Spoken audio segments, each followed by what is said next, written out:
चलिए दोस्तों बात करते हैं इस एक और क्वेश्चन के बारे में। इस क्वेश्चन में एग्जामिनर ने कहा यदि अंजू ने हिंदी में 80 में से 68, गणित में 60 में से 46, विज्ञान में 90 में से 74 और अंग्रेजी में 45 में से 35 अंक प्राप्त किए तो अंजू ने किस विषय में अधिकतम अंक प्राप्त किए ये बताना है। तो देखिए एग्जामिनर ने क्या कहा कि हिंदी में जो लिए यानी कि हिंदी में वो जो लिए हैं वो 68 लिए 80 में से, तो छोटा कर लेते हैं इसको मैं, तो इसे काटूंगा 4 एकम 4, 4 और 4 सत्ते 28 और 4 दूनी 8, यानी कि मैं इसे लिखता हूं आपका 17 बटे में आपका 20, डायरेक्ट लिख सकते हैं। ठीक है, 60 में 46 लिए तो ये आपका 23 हो जाएगा और ये आपका कितना हो जाएगा आपका 2, यानी कितना हो जाएगा आपका 30। तो मैं इसे लिख सकता हूं कि मैथ्स में जो उसने लिए हैं वो 23 आउट ऑफ 30 लिए हैं। उसके बाद साइंस, साइंस कह रहा है कि 90 में से 74 लिए हैं,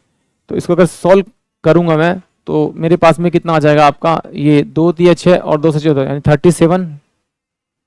बाय में 45। और इंग्लिश में जो लिए हैं उसने कितने लिए हैं, 45 में से 35 लिए, तो 5 सत्ते 35, या इसको छोड़ देते हम क्योंकि 35 बटे में आपका 45 आएगा। ऐसा क्यों किया, क्योंकि नीचे हमें एलसीएम तो लेना पड़ेगा इसका, तो सॉल्व करने के लिए, ग्रेटर देन निकालने के लिए, या फिर मुझे इनके सबके डिनोमिनेटर को बराबर करना पड़ेगा। तो सिंपल सी बात है, हम कैसे पता करेंगे कि अगर मैं इन दोनों को साथ में लूं तो ये नीचे 45 ये 45, तो ये वाला बड़ा ये वाला छोटा, इसका मतलब इंग्लिश तो उसका आंसर हो ही नहीं सकता।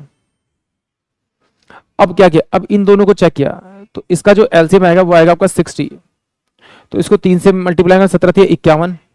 इसको मल्टीप्लाई करना पड़ेगा 2 46 46, तो ये इससे छोटा, ये इसका आंसर हो नहीं सकता। अब इन दोनों को लेंगे, अब इन दोनों को लेंगे तो ये मेरे पास कितना है आपका 5 इंटू में 4 है आपका, और ये आपका 9 इंटू में आपका 5 है, 9 इंटू में 5, 9 5 45।